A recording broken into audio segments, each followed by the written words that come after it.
When choosing where to live in New York City, many ask, do I want more space or do I want to be surrounded by shops and restaurants? How important is it to be close to the park? Can I really live off 10 minutes walk from the subway? And how much is all of this going to cost?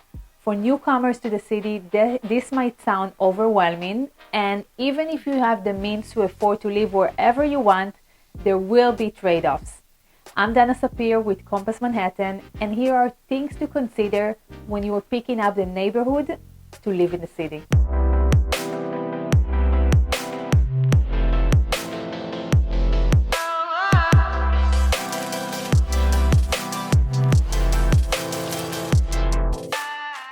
First, get familiar with the different neighborhoods.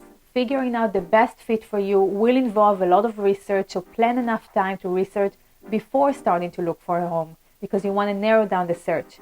You might also seek out neighborhoods that serve your specific needs, like specific immigrant community, for example. Before you settle on a place, plan repeat visits to the neighborhood if you're not familiar with it, and at different times of the day, early morning, late at night, on weekends when people are out and about. And this way, you will get a feel for what it is actually feel like living there. Next, figure out what's most important for you: location, space, or price. Those are the three biggest factors people take into account when picking a place to live. In New York City, finding an apartment that satisfies all three of those factors is like hitting the lottery. So before you start your search, think long and hard about which of those three factors is an absolute must for you. And sometimes you will find throughout the process. If space and price are important, the biggest concern, you may end up living in a neighborhood that's a bit off the beaten path. If you are interested in location with lots of amenities and things to do, you will almost certainly end up paying more. Another consideration is taking your public transit option into account. New York City has many of the most robust public transportation system in the country, but that doesn't mean it serves all parts of the city equally. On the flip side, there are neighborhoods like Midtown. There are major subway hubs, making them excellent options if you want to be close to many modes of transit. The average one-way commute time in New York City is about 36 minutes, and with more of us going back into the office, that should be a consideration. To counter this, you can pick a neighborhood that's close to where you're going to be working.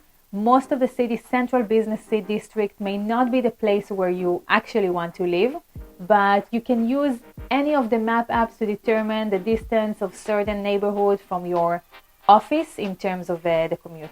Now let me ask you a question. Do you need peace and quiet? The city that never sleeps does have some pockets of serenity. The quietest neighborhoods in the city include the Upper East Side, Upper West Side, and Southern Place area, to name a few. You can see the number of noise complaints an area has received through the New York City Open Data Portal.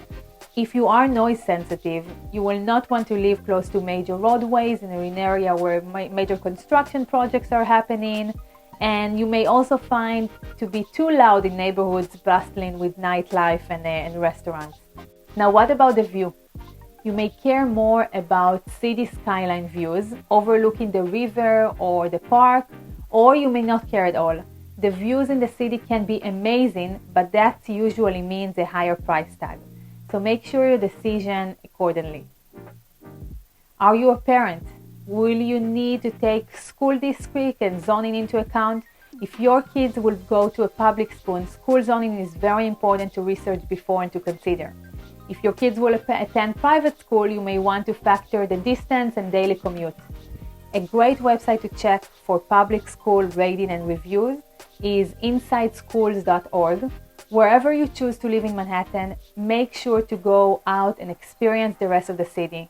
Manhattan is an enormous, vibrant, and wonderful city with more things to do that you can do probably in a lifetime, but that doesn't mean you shouldn't try. Want more real estate tips and tricks? Subscribe to my YouTube channel.